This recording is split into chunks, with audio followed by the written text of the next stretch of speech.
On this episode of China Uncensored, even a war on pollution can have casualties. Welcome back to China Uncensored. I'm your host, Chris Chappell. In 2014, China launched a war against pollution. But it's been tough. Turns out it's much easier to arrest dissidents than smog. Which is why Beijing police are now being armed with vacuum cleaners. Not for the smog, it's to knock out the dissidents. Makes it more challenging. But in terms of pollution, China has been pushing ahead. The Chinese Communist Party has said it wants to be a world leader in transitioning out of dirty energy and going green. For example, as northern China enters a freezing winter, the Ministry of Environmental Protection issued a vaguely worded notice to 28 cities to keep air pollution under control by speeding up the transition from coal to natural gas. Local officials began arresting people for burning coal. This propaganda banner literally says, "Whoever burns coal will be arrested." Okay, that's a little harsh. Maybe they could just put coal in your Christmas stocking as a warning. What's that, Shelley?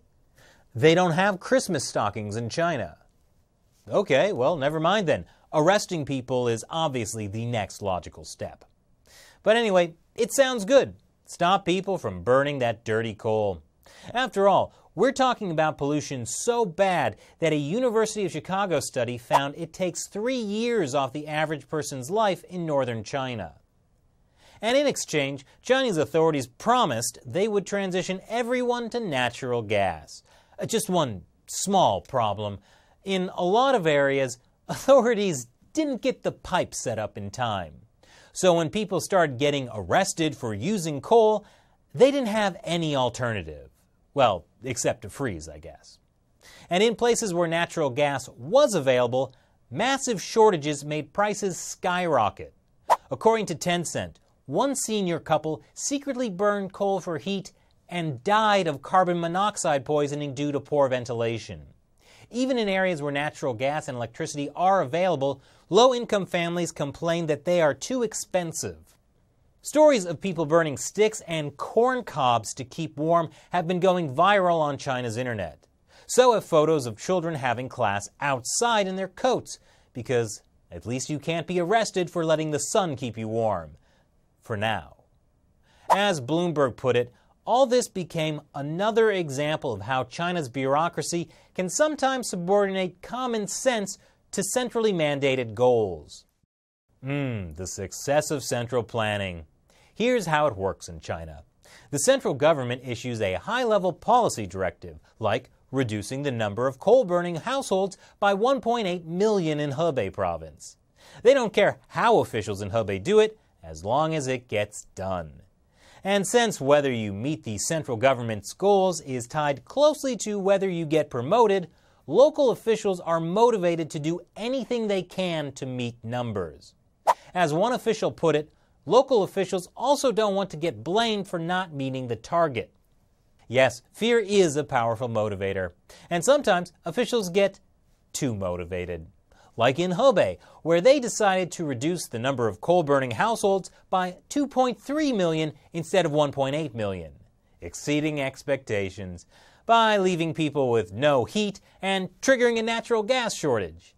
The worst part, though, is that they made the central government look bad.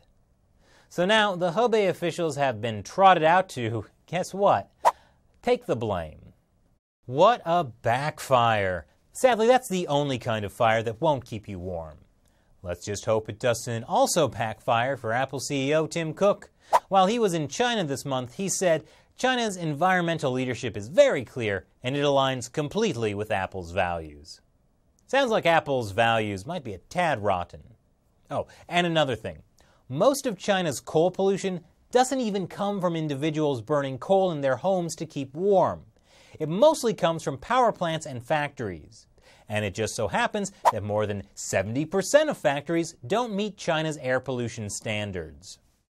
But instead of installing better pollution controls, factories have also been told to reduce or stop burning coal. So that also means a lot of factories have had to shut down or slow production. This has had a devastating effect on the economy. And worst of all, the shutdown of some chemical factories means they don't have what they need to make spandex. One industry executive even warned spandex will be tight. I see what you did there. How could there be such a big screw-up? Well, in addition to the inefficiency of top-down directives, part of the reason is that estimates for how much natural gas was needed were way off. That's because the Chinese regime routinely lies about GDP figures. There was a slump in growth from 2012 to 2016 that went unrecognized in official GDP statistics and may have contributed to planners' miscalculation of how much coal would need to be substituted by gas. Okay, so maybe flat out lying about your GDP has real-world consequences. Now, not to worry. The Communist Party has decided to show its benevolence and is no longer requiring people to freeze to death to meet pollution standards. In a double urgent letter, the Ministry of Environmental Protection told authorities in 28 cities to relax the coal ban at places. It reminded officials that they should continue to ensure that the #1 principle should be keeping people warm in winter. An important clarification. Unfortunately, there's no word yet on whether spandex production has been restored. So what do you think of the ban and then unban of coal? Leave your comments below. Thanks for watching this episode of China Uncensored. Once again, I'm your host, Chris Chappell. See you next time. You know, I think spandex would look good on you. You know what else would? The truth. Head over to ChinaUncensored.tv where you can see full half-hour episodes of China Uncensored you can't see on YouTube. Learn about all the things the Chinese Communist Party doesn't want you to know.